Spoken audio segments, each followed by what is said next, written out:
आज मैं इस देश की इलेक्शन कमीशन से पूछना चाहती हूं, क्या आप भारतीय जनता पार्टी का एक अनुषांगिक संगठन बन गए हैं?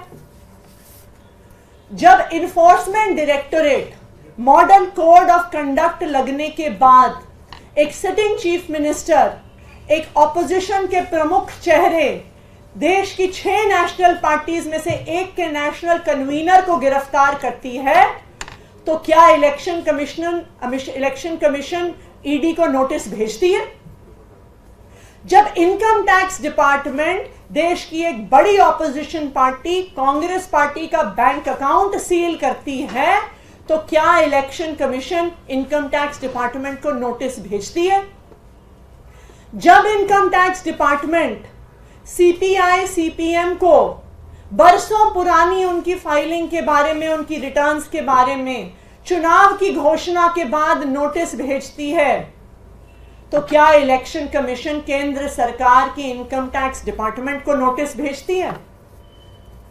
इलेक्शन कमीशन ऑफ इंडिया की आंखों के सामने केंद्र सरकार, भारतीय जनता पार्टी शासित केंद्र सरकार सीबीआई का, ईडी का, इनकम टैक्स डिपार्टमेंट का खुलेआम मिसयूज कर रही है इलेक्शन से पहले। इलेक्शन कमीशन ऑफ इंडिया विपक्ष की जहां पे सरकारें हैं, वहां पे चीफ सेक्रेटरी बदल देती है, होम सेक्रेटरी बदल देती है, डीजीपी पुलिस बदल देती है, लेकिन जब विपक्ष के नेता, इंडिया गठबंधन के नेता इलेक्शन कमीशन के पास जाते हैं और ये डिमांड करते हैं कि चुनाव तक इंटरिम तौर पर income tax department, CBI, ED के डायरेक्टर्स को बदला जाए, तो इलेक्शन कमीशन कुछ नहीं करता। चुनाव की घोषणा के बाद इनकम टैक्स डिपार्टमेंट आम आदमी पार्टी के विधायक और नेता गुलाब सिंह के घर पर रेड करती है। आम आदमी पार्टी उसकी शिकायत करती है, आम आदमी पार्टी मिलने का टाइम मांगती है। इलेक्शन कमीशन कोई एक्शन नहीं लेता, लेकिन जब भारतीय जनता पार्टी कंप्लेंट करती है तो 12 घंटे के अंदर अंदर इलेक्शन कमीशन नोटिस भी भेजती है। नोटिस भेजने से पहले भारतीय जनता पार्टी को रिपोर्ट भी करती है, खबर भी चलवाती है।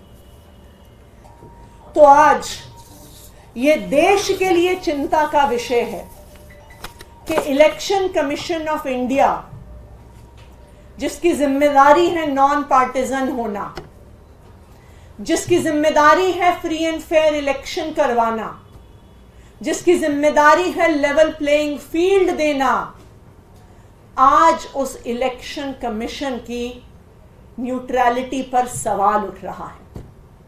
हमने देख लिया कि किस तरह से इस देश की बड़ी बड़ी एजेंसीज भारतीय जनता पार्टी की केंद्र सरकार के सामने नतमस्तक हो गई हैं।